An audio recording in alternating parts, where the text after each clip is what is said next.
ನಮಾಮಿ ಶಂಕರ. ನಾಡಿನ ಸಮಸ್ತ ವೀಕ್ಷಕ ಬಂಧುಗಳ ಪಾದಾರವಿಂದಗಳಿಗೆ ನನ್ನ ಶಿರಸಾಷ್ಟಾಂಗ ನಮಸ್ಕಾರಗಳು. ಎಲ್ಲರಿಗೂ ಯುಗಾದಿ ಹಬ್ಬದ ಶುಭಾಶಯಗಳು. ಮೇಷರಾಶಿ ನಿಮಗೆ ನೋಡಿ 12ನೇ ಮನೆಯಲ್ಲಿ ಯಾರಿದ್ದಾರೆ? ಸೂರ್ಯ. ಪೂರ್ವ ಪುಣ್ಯ ಸ್ಥಾನ ಸ್ವಲ್ಪ ದಗ್ಧವಾಗಿದೆ, ದಟ್ ಈಸ್ ಲಿಟಲ್ ಕಾಂಪ್ಲಿಕೇಟೆಡ್. ಆಮೇಲೆ ಸುಖಾಧಿಪತಿ ಚಂದ್ರ ಅಲ್ಲಿ ಮಲಗಿಬಿಟ್ಟಿದ್ದಾನೆ. ಸಪ್ತಮಾಧಿಪತಿ ಶುಕ್ರ ಅವನು ಮಲಗಿಬಿಟ್ಟಿದ್ದಾನೆ. ಶನಿ ಒಬ್ಬ ಒಳ್ಳೇದು ಮಾಡ್ತಾನೆ. ತಮಾಷೆ ಹೇಳ್ಬೇಕು ಅಂದ್ರೆ ಸಾಡೆ ಸಾತಿ ಅಂತಾರೆ, ಕೆಟ್ಟವನು ಕೆಟ್ಟು ವಿಪರೀತ ರಾಜಯೋಗ. ನಿಮಗೆ ತೊಂದರೆ ಕೊಡೋವನೇ ಶನಿ, ನಿಮಗೆ ತೊಂದರೆ ಕೊಡೋವನೇ ಶುಕ್ರ. ಅವರಿಬ್ಬರು ಕುಜನಿಗೆ ಆಗೋದಿಲ್ಲ. ಆದ್ರೆ ಕೇಳೋ ಸ್ಥಿತಿಲಿ ನೀವಿರಲ್ವೇ? ಮೇಷ ಲಗ್ನದಲ್ಲಿ ನೀವು ಹುಟ್ಟಿದ್ದರೆ ನೀವು ಕೇಳುವುದಿಲ್ಲ, ಎಚ್ಚರಿಕೆ. ಭಾಗ್ಯಸ್ಥಾನವನ್ನ ಗುರು ನೋಡ್ತಿರೋದ್ರಿಂದ, ಸಪ್ತಮ ಸ್ಥಾನವನ್ನ ಗುರು ನೋಡ್ತಿರೋದ್ರಿಂದ, ಲಾಭಸ್ಥಾನವನ್ನ ಗುರು ನೋಡ್ತಿರೋದ್ರಿಂದ ಚೆನ್ನಾಗಿದೆ. ಯಾರಾದ್ರೂ ಗುರುಗಳನ್ನ ಇಟ್ಕೊಳ್ಳಿ ಪಕ್ಕದಲ್ಲಿ. ಏನು ಬಿಸ್ನೆಸ್ ಮಾಡ್ತೀರಾ, ಎಕ್ಸ್ಪರ್ಟ್ಸ್ನ ಪಕ್ಕದಲ್ಲಿ ಇಟ್ಕೊಳ್ಳಿ. ಬುಧ ವಕ್ರ ಸರ್ ಮಾಡಿಬಿಡೋಣ ಅಂತಾನೆ, ಕುಜರಾಹು ಸಂಧಿರೋದ್ರಿಂದ ಅಗದು ಬಿಡೋಣ ಸರ್ ಸಿಗುತ್ತೆ ಅಂತಾನೆ. ಅಂತ ಕೆಲಸಗಳಿಗೆ ಹೋಗ್ಬೇಡಿ. ಏನು ಮಾಡಿದರೂ ಬುಧ ವಕ್ರನಿರುವುದರಿಂದ ವೆರಿ ಕೇರ್ಫುಲ್. ಕೇಳಿ ಮಾಡಿ. ನಿಮ್ಮ ಶತ್ರುಗಳು ಮಲಗಿದ್ದಾರೆ, ವಿಪರೀತ ಭಾವದಲ್ಲೂ ಬುಧ ಕುಳಿತಿದ್ದಾನೆ. ಒಂದು ಎಕ್ಸ್ಟ್ರಾ ಇನ್ಕಮ್ ಬರೋದು, ಎಕ್ಸ್ಟ್ರಾ ಇನ್ನೊಂದೇನೋ ಮಾಡ್ತೀನಿ ಅನ್ನತಕ್ಕಂಥದ್ದಕ್ಕೆ ಹೋಗಬೇಡಿ. ನಿಮ್ಮ ಆದಾಯ ಕೊರತೆ ಇಲ್ಲ.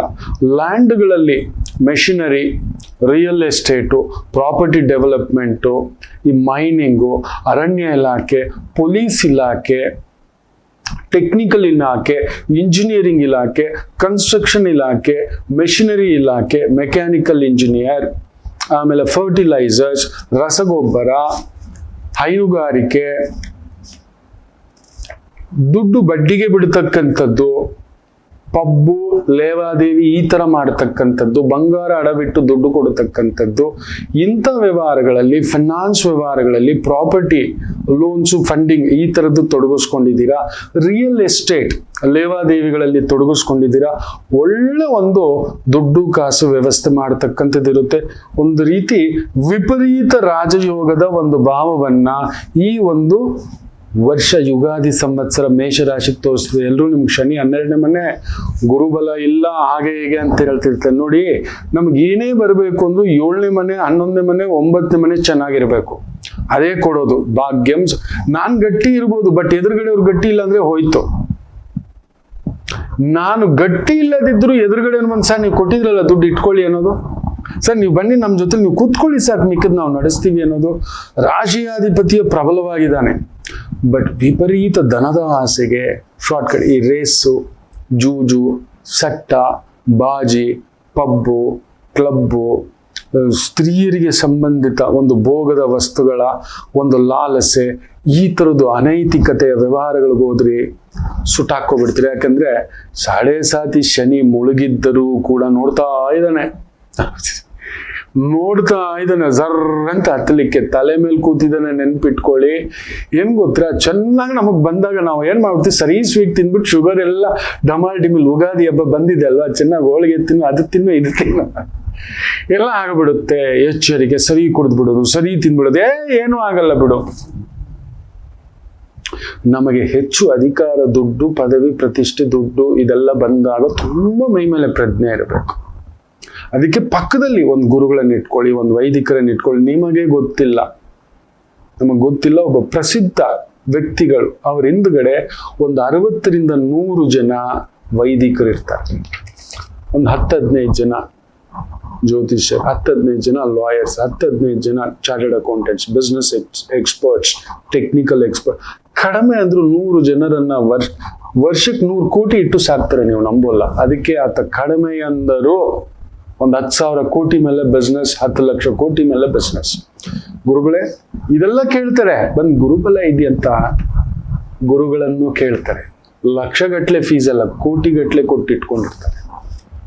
ಎದುರೇ ಕೂತ್ರೆ ಅವರ ತೂಕದಷ್ಟು. ಯಾಕಂದ್ರೆ ಅವ್ರಿಗೆ ಗೊತ್ತು, ನಾನು ಸಂಪಾದಿಸಿರುವ ಈ ದುಡ್ಡು ನನ್ನ ಬುದ್ಧಿ ಶಕ್ತಿಯಿಂದಲ್ಲ, ಯೋಗ ಶಕ್ತಿಯೇ, ದೇವಿ ಶಕ್ತಿ ಅಂತ ದಯಮಾಡಿ ಹೇಳ್ತಾನೆ. ಆಯ್ತಾ? ಇದನ್ನ ಪ್ರಜ್ಞೆಯಲ್ಲಿ ಇಟ್ಕೊಳ್ತಕ್ಕಂಥದ್ದು ಮಾಡಿ. ಮೇಷರಾಶಿ ಫ್ಯಾಂಟಾಸ್ಟಿಕ್ ಈ ವರ್ಷ. ಅದರಲ್ಲೂ ಈ ಜೂನ್ 2 ಮೇಲೆ ಒಂದು ಅದ್ಭುತ ನಡೆಯುತ್ತೆ. ನವೆಂಬರ್ 1ನೇ ವಾರದ ಮೇಲೆ ಹಬ್ಬ.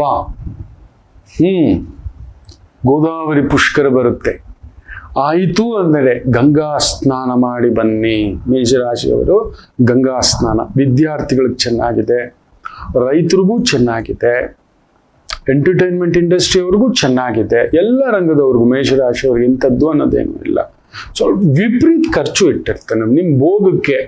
ನಾ ಹೇಳಿದೆ ಈ ಒಂದು ನಾಳಿನ ಸಂಚಿಕೆ ನೋಡಿ, ಈ 5ರಲ್ಲಿ ಇನ್ವೆಸ್ಟ್ಮೆಂಟ್ ಮಾಡಬೇಡಿ ಈ ವರ್ಷಕ್ಕೆ ಅಂತ ಹೇಳಿದ್ದೇನೆ.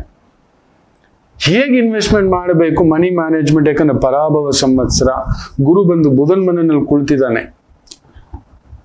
ಶನಿ, ಶುಕ್ರ, ಸೂರ್ಯ, ಗುರುವಿನ ದೃಷ್ಟಿ ಆ ಒಂದು ಧನುಸ್ಸಿನ ಮೇಲೆ ಬೀಳುತ್ತೆ. ಸೊ ನಾಳಿನ ಸಂಚಿಕೆ ನೋಡಿ, ಯಾರ್ಯಾರು ಯಾವ್ದ್ರಲ್ಲಿ ಇಟ್ಟು ಕೆಡ್ತೀರಾ ಅಂತ ಕೂಡ ತೋರಿಸ್ಕೊಟ್ಟಿದ್ದಾನೆ. ಎಚ್ಚರಿಕೆ ಅಂತ ಹೇಳ್ತಾ